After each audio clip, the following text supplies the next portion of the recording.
Yo, how is it shaking, everyone? Happy 4th of July if you live in the States, and if you don't live in the States, happy, very normal, boring Friday. Speaking of which, since it's the 4th, I wasn't expecting a patch today since it's a holiday here in the US and Valve probably took it off, but I guess not. I guess they're cooking on a Friday. So I'm not going to be going over every single change. I'm just going to be kind of skimming it and summarizing a lot of it and just what it means as the bigger picture for the game. So without further ado, let's just get started, talk about the big important stuff. So the first major change was that bullet cycle time for all heroes increased by 5%. Basically means DPS for gun is reduced by 5% across the board for every single character. If you recall, a while back there was a 10% global gun nerf and now it's only 5%, so I guess they felt gun was a bit too strong, but not as strong as it used to be. But overall, good change. Most people would agree that it's needed. Ultimate cooldowns increased by 10% across the board. I can't express how great of a change this is. Let me just go off here.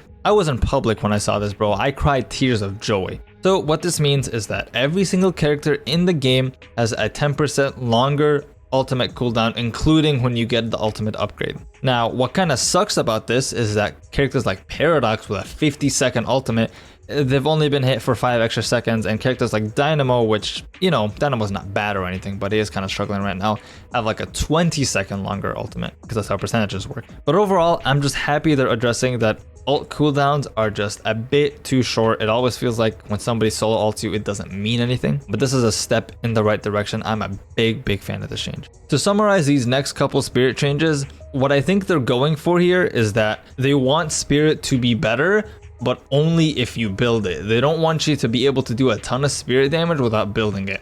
So I think that's what they were going for with these spirit changes here. You can read them if you want, but that's just my take on it. So the amount of spirit you get from leveling is less now. However, the amount of spirit you get from buying spirit items is increased. These next two changes kind of confuse me a little bit. These 300 souls boon now gives an AP, and 600 now gives an ability unlock.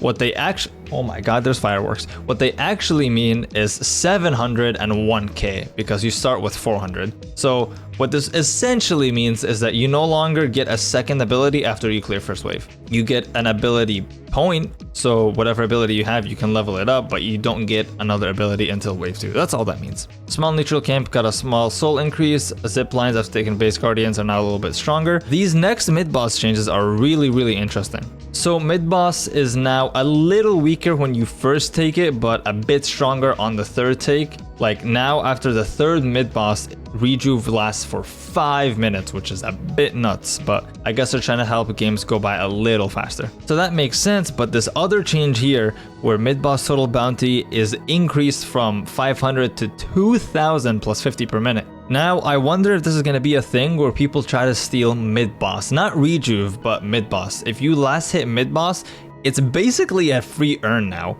Like, for example, if they're doing mid-boss at 20 minutes, which is a pretty normal time for mid-boss, at least in pubs, probably not in comp, you would get 4,000 souls for that steal, and split that across your team, that's like 700 per person. That's really good. So yeah, I wonder if that's going to be a thing now where people try to steal mid-boss and rejuve. They're trying to get the kill on mid-boss itself for the bonus souls, because that's basically an earn. But maybe not, maybe I'm just wrong and I'm reading too much into this. Other than that, mid-boss I think has a bit more health now, but the shield is also nerfed, whatever. It also takes more damage from spirit, so there's that. Walkers have a bit less spirit resistance now, and guardians have way more total resistance before 10 minutes. So before 10 minutes it was 40%, now it is 60%. And I just want to do a quick PSA here. If you are in one of my games on my team and you lose a guardian before 5 minutes after a universal gun nerf and them having 60% resist, I'm getting comp banned. I'm gonna say something that gets me comp banned, bro, because I need my teammates to stop tweaking. Anyways, sorry about that.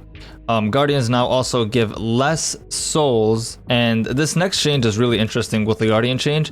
Base hero kill value reduced from 300 to 250. Okay, so what does this mean? There's been a lot of back and forth on laning phase and its importance. Some people feel like if you die once in laning phase, you never get the opportunity to come back and you're just behind for the rest of the laning phase. Other people feel like no matter how many kills you get, they could just easily come back right after laning phase. There was a big debate over whether it was really important or not. And it seems like what Valve and the team here thought was that laning phase was too important. Because now not only do you get less souls per kill early game, but also even if you do get those kills, you're not going to be able to get as much damage on the Guardian like you used to. So whether you thought laning phase was too strong or too weak, what they're clearly going for here is a nerf on the impact of your early game performance. Whether that's good or bad is just going to be up for debate. I'm not going to get into all that. I don't have an opinion yet. Comeback values are now a little bit stronger, but this has been in the game for a while now. They just didn't put it in patch notes.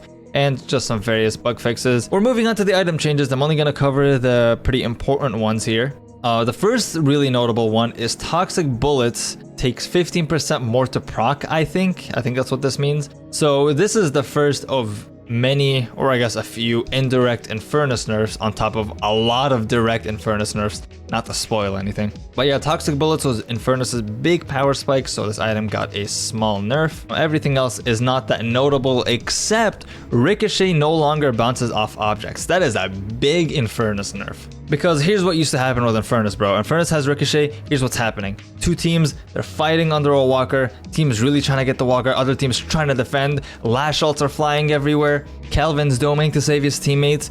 And then Dynamo goes for an ult. But wait, Sinclair's throw his ult. And then he goes for an ult. All of this is happening. And the Infernus are shooting the walker, doing a ton of damage to it, and also being useful in the fight because it's just easily ricocheting to all the people nearby. So he just kind of gets to hold on one and be useful. So, I mean, I guess this is more than just an Infernus nerf, but it's overall, I feel like it's mainly targeted towards him. Just to quickly cover, Life Strike and Spirit Snatch, the two melee items other than melee charge, have gotten the exact same nerf where if you light melee, it still uses the item, but it goes on twice as long of a cooldown. So it's a small nerf to, not a small nerf actually, it's kind of decent, to light melees. Everything else isn't that important other than Fortitude giving 2% health, I think, per second instead of 3. That's a pretty big nerf. That's a 50% cut. No, it's a 33% cut, sorry. And it no longer gives weapon damage. I'm still gonna buy the item because I love it, but damn, they just keep hitting it, bro. I mean, it's pretty strong, but Jesus. Also, Trophy Collector now gives 3 more souls per minute.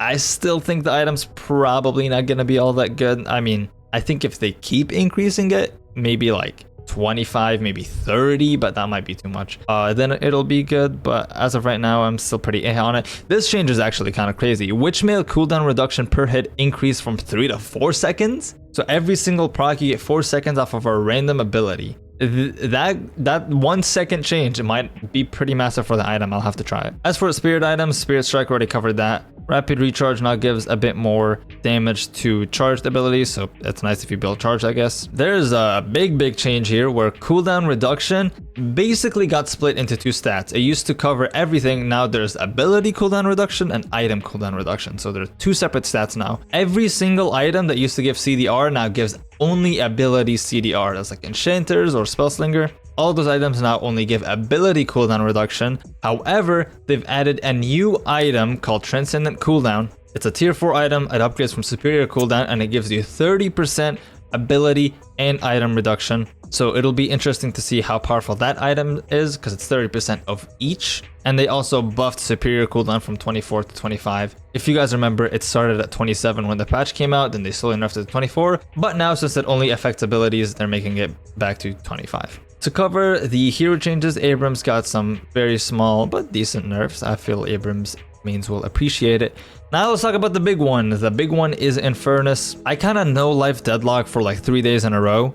Just playing the game the entire day because I didn't have work. And let me tell you guys, I took mental note of how many games there wasn't in Infernus. And I think the total was 2 across 3 days of me just playing the game nonstop. So I was seeing this character every game. It wasn't impactful every game. I will say Infernus is probably way more difficult than people give him credit for. But still, he was just very strong and he needed some nerfs. So now his bullet damage growth is nerfed. Afterburn DPS, all things considered with the spirit changes, is now 13% less DPS. and the scaling on it is a little bit better though, so they're gonna encourage you to actually build Spirit. Same for Flame Dash, but also Flame Dash is getting some base DPS nerfs, just like Afterburn. Pretty much the same changes for those two. I'm very surprised it didn't touch Catalyst. I feel like that ability is slept on. Not slept on, but people just don't talk about it enough. People use it all the time. It's not complained about enough, I guess. But overall, with the Toxic Bullet change, the Ricochet change, the gun, global DPS nerf, Infernus, he's not gutted. He's not unusable now. At least I don't think.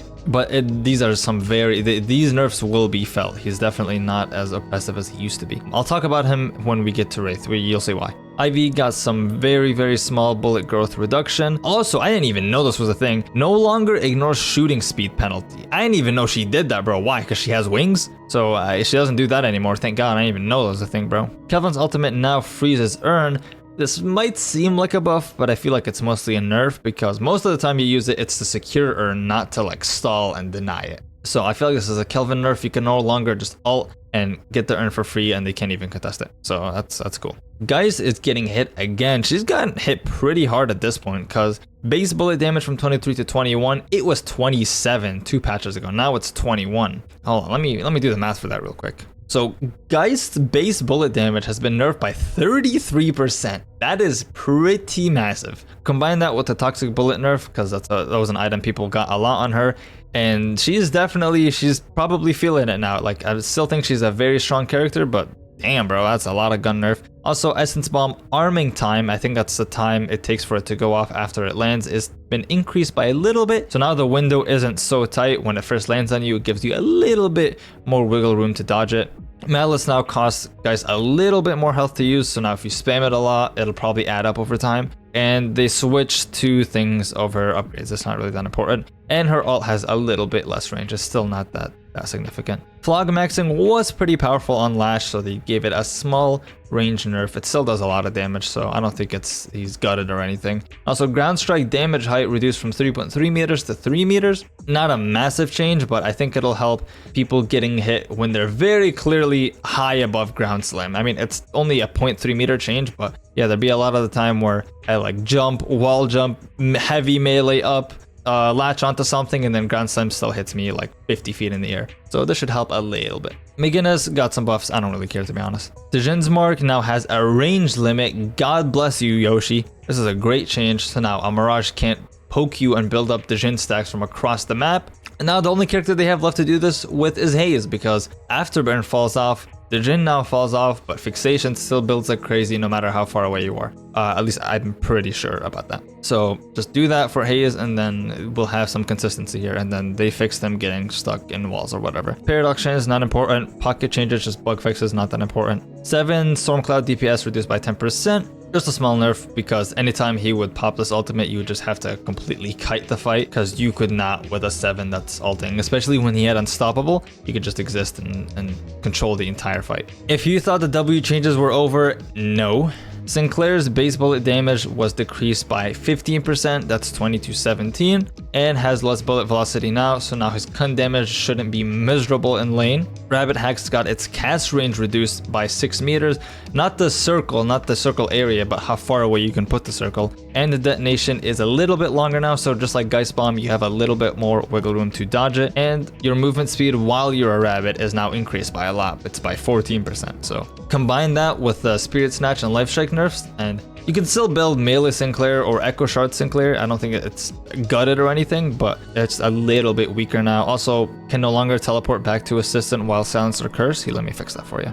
That's the change they meant to do, trust. But overall, I don't think Sinclair is gutted or anything. With the Spirit buffs, he might actually be stronger now with building damage on Vexing Bolt. But yeah, it'll make him a bit more bearable in lane, so thank God. Warden got a very small base bullet damage nerf, that's like 3%. And Wraith got some more buffs to compensate for how hard she was hit last patch, and that's why I said I'm going to come back to Infernus, because if you really do feel that Infernus got hit way too hard this patch, these Wraith changes should show you that they'll probably compensate for it next patch. It's not over if you main Infernus. Overall, taking my thoughts away from this patch, Spirit's probably going to be a bit stronger, Gun's only going to be a little bit weaker, laning phase is now less significant and games should end faster. That's kind of like the main summary. And honestly, big W patch in my opinion. I'm pretty sure it's going to be controversial, but every single patch is, so that's whatever. But let me know what you liked about this patch, what you didn't like. And if your main got nerfed, I'm sorry, but that's just a skill issue, bro. I gotta live with it.